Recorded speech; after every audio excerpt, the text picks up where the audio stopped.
y que su especialidad es esta. Ya estoy lista para conversar con el doctor José González Zamora, médico infectólogo de la Universidad de Miami y del Jackson Memorial Hospital. Está con nosotros el doctor González. Buenas noches, doctor. Buenas noches, muchas gracias por la invitación. A usted. A ver, ha habido todo un debate con respecto a la tercera dosis de la vacuna de Pfizer. ¿Se necesita realmente esta dosis de refuerzo, doctor?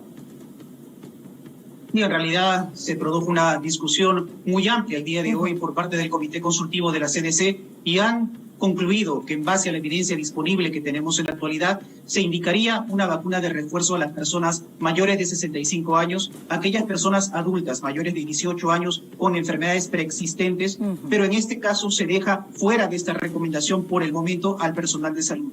Así que estamos a la espera todavía del pronunciamiento de Rochelle Walensky, la directora del CDC. Esperemos que llegue esta noche o tal vez mañana al primera hora. Ok, y si esto en Estados Unidos se convierte ya en una realidad y empiezan con la vacunación de una tercera dosis, ¿cuánto tiempo más o menos demoraría en aplicar esa tercera dosis para las personas que en nuestro país han sido vacunadas con la Pfizer? Que además casualmente no son los más jóvenes que están recibiendo la de Sinopharm, sino aquellos que tienen más de 40 años. Hay que recordar que la vacuna de refuerzo está indicada en personas que han recibido o que tienen transcurrido por lo menos 6 meses de la vacunación primaria. Es en esas personas en las cuales se está indicando la vacuna de refuerzo y posiblemente se implemente en Estados Unidos el día de mañana o tal vez la próxima semana. Ok, entonces cuando hablamos del grupo de los inmunodeprimidos, nos referimos a aquellas personas con comorbilidades, con alguna enfermedad preexistente, un paciente de cáncer, es decir, aquellos que están más vulnerables a un contagio pese a la vacunación, pese a tener sus 2 dosis, ya que tienen una condición de salud que podría agravar eventualmente un cuadro de COVID. En realidad hay un detalle que es preciso diferenciar. Existen 2 indicaciones. Una de ellas pertenece al grupo de los inmunocomprometidos, personas que han sido trasplantadas o personas que tienen cáncer.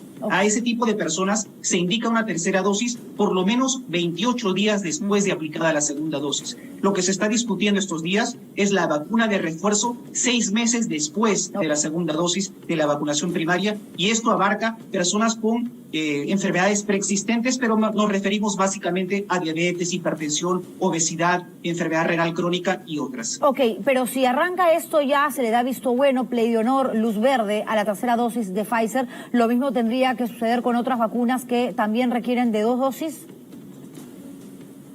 Es cierto, al momento solamente se le ha dado luz verde a Pfizer, pero también ha sido evaluada o está siendo evaluada en este momento la vacuna de Moderna. Tiene un retraso aproximadamente de 2 semanas. Esperemos que en este transcurso de tiempo la FDA también se pronuncie dando la autorización para el uso de emergencia a la vacuna de Moderna. Hablando de la FDA sobre la vacuna para los niños, ¿esta podría autorizar para los más pequeños, es decir, para personas de 5 años adelante? ¿Cómo va eso? Y los datos han sido presentados por Pfizer, datos sobre la seguridad y eficacia de la vacuna entre 5 y 11 años. Y esperamos que después de una revisión de 4 a 6 semanas, lo cual se cumple a fin de este mes o los primeros días del próximo mes, tengamos ya la autorización del uso de emergencia para este grupo etario. Ok, le pregunto esto porque en Cuba están vacunando a menores de 2 años y claro, yo quería consultarle a usted como médico especialista en la materia, ¿qué tan seguro a un niño que además tiene un sistema inmunológico, la gran mayoría, prácticamente, digamos, impecable, sano? Y en realidad se ha hecho el estudio de riesgo-beneficio y también la inmunogenicidad se ha evaluado de forma muy amplia y también la seguridad, que es principal en este aspecto. Y podemos concluir que en base a los resultados que tenemos al momento, la vacuna es ciertamente segura para este grupo etario. No nos podemos pronunciar sobre otros tipos de vacunas aplicadas en Cuba porque no se aplican aquí en Estados Unidos y no cuentan con la evidencia disponible como tenemos aquí localmente. ¿Qué evidencia con respecto a la vacuna Sinopharm se ha tomado en cuenta en los Estados Unidos para que ya forme parte de la lista de vacunas que son aceptadas justamente por este país para personas que quieran ingresar a territorio norteamericano? Porque aquí sobre Sinopharm se han dicho muchas cosas, al punto que parte importante del porcentaje de la gente que no se ha vacunado es porque ya no había Pfizer, había Sinopharm, y hay toda una corriente, no necesariamente de los antivacunas, sino de gente que dice que la China no es buena, que la China no te protege, que la China es incluso hasta algo parecido a agüita destilada. Esos términos se han utilizado. Y en realidad lo que el gobierno americano ha considerado es la aprobación que se dio a las vacunas de virus inactivo, llámese Sinopharm y Sinovac, por parte de la OMS. Esto ha sido suficiente para considerar a este grupo de vacunas. Cuando hablamos, no me quiero ir muy lejos del tema de la vacuna para los niños, porque efectivamente hay muchos padres que ahora mismo dudan si llevar a sus hijos a la escuela o no, porque ya la semipresencialidad está a la vuelta de la esquina. Hay colegios que forman parte de un proyecto piloto que han vuelto al colegio y dicen, mejor espero a que mi hijo se vacune, pero ¿esto cuándo va a ser realidad?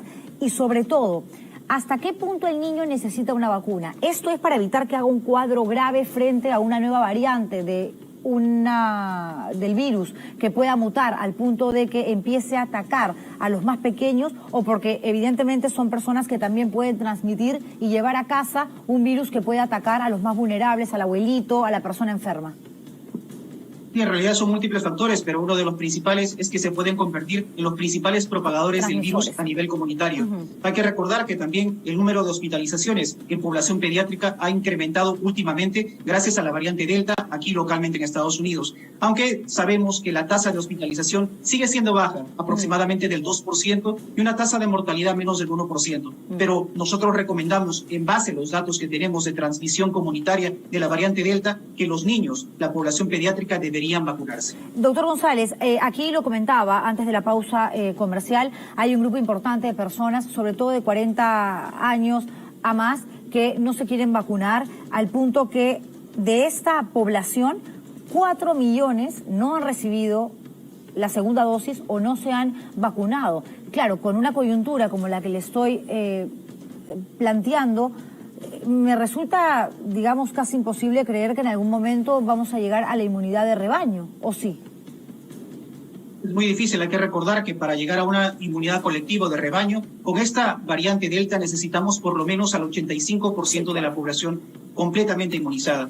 Así que los porcentajes todavía son bajos en Latinoamérica. Esperemos que esto mejore en un futuro cercano. ¿Qué decirle, doctor, a la gente que ahora mismo ve las estadísticas que arroja, que publica diariamente el Ministerio de Salud y dice, bueno, antes eran 425 muertos, ahora hay 9, 10 fallecidos y yo no me he vacunado, de pronto me contagié y mis síntomas tuve? Entonces, ¿para qué vacunarme? Se lo pregunto porque ya autoridades sanitarias en nuestro país, médicos, infectólogos, también como usted, han dicho que la tercera ola es inminente y que de todas maneras llega en el transcurso de las próximas semanas.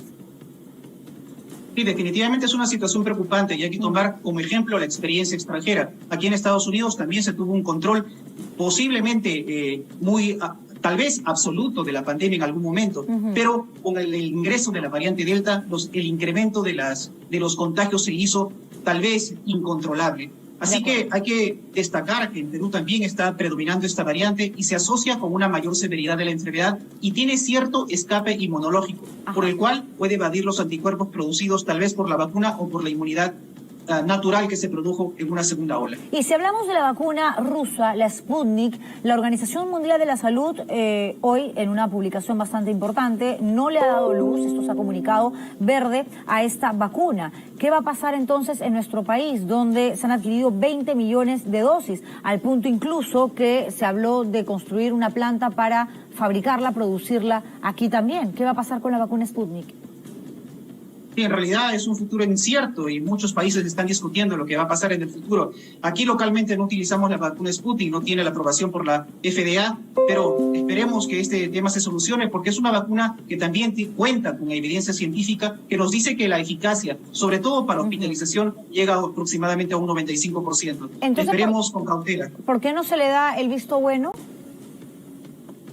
Creo que ha habido problemas de contaminación en una de sus fábricas en Rusia y es por eso que se ha detenido la producción de la vacuna rusa. Mayores detalles no tenemos al respecto, ya que no la utilizamos localmente. ¿Y esto en realidad podría detener el proceso de compra del que le estaba hablando, que el Perú ya anunció, advirtió que son 20 millones de dosis, es decir, vacunas que servirían para inmunizar a 10 millones de peruanos? Si la OMS no le da luz verde, es decir, el gobierno peruano podría utilizar esta excusa para decir, detenemos todo el proceso y más bien vamos a acudir a otros laboratorios porque no podemos vacunar a gente que por el momento no pueda recibir una vacuna que no tiene el ok de la OMS, nada menos.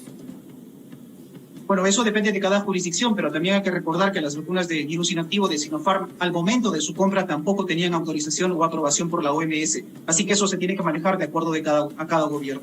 ¿Qué hacemos con el uso de la mascarilla o las mascarillas? Que en realidad, si hablamos de los protocolos sanitarios, es lo primero que se te recomienda, ¿no? Eso, el lavado de manos, entre otras cosas, la distancia social. En Estados Unidos vemos a un montón de gente. En Europa hay imágenes que recibimos de Barcelona, de Madrid, donde la gente simplemente ya no se protege la nariz y el rostro, la boca. Sí, definitivamente las medidas de mitigación siguen siendo muy importantes en este contexto de pandemia. Hay que recordar que las personas vacunadas también tienen un riesgo de infectarse por coronavirus, aunque un riesgo menor, pero esto las hace también potencialmente propagadoras de la enfermedad si en caso terminan contagiándose. Así que lo que se recomienda en Estados Unidos, sobre todo en donde tenemos las vacunas de ARN mensajero, es que las personas completamente vacunadas todavía utilicen la mascarilla, sobre todo en espacios cerrados. Perfecto, sí, en realidad ya hemos aprendido a vivir, aunque no nos guste, con esta protección, y la idea es mantenerla hasta que podamos hablar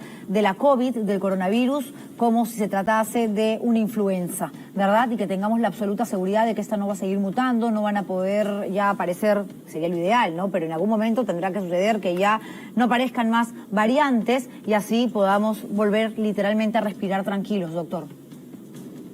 Sí, y también yo creo que hay un punto muy importante que no tenemos que olvidar. Hablamos de vacunas, que es el principal arma para prevenir estos casos de coronavirus, pero hay que recordar que también existen tratamientos eficaces para coronavirus que al momento no han sido implementados en Perú. Y hablamos del Remdesivir y los anticuerpos monoclonales, que yo creo que se debería dar una prioridad urgente ante el avance de esta variante Delta, que posiblemente vaya a tener muchísimos casos infectados y también hospitalizados, para los cuales no tenemos una terapia efectiva al momento. De acuerdo, doctor, qué importante lo que usted acaba de mencionar. No solamente se trata de, digamos, la prevención, que lo único que existe para ello es la vacuna, que no quiere decir que no te vas a contagiar, sino que la idea es que no llegues a un cuadro grave, no termines necesitando oxígeno de alto flujo o, peor aún, un ventilador mecánico en una unidad de cuidados intensivos, sino también el tratamiento que te pueda llevar a pasar esta enfermedad de la mejor manera posible, porque eso de no poder respirar, eso de ver en una placa que tus pulmones están destruidos, ¿no? Es algo que te va restando la esperanza a sobrevivir, repito, literalmente a seguir respirando. Doctor, un placer como siempre conversar con usted. Muchas gracias. Desde pronto. Miami, el infectólogo, el doctor José González Zamora, conversando con nosotros de estos puntos que son sumamente importantes. Y lo que también es importante, a mí de verdad hasta me molesta decir que es importante, porque creo que es lo más nefasto de este gobierno, el presidente del Consejo de Ministros, Guido Bellido. Habló el día de hoy, se le consultó sobre todo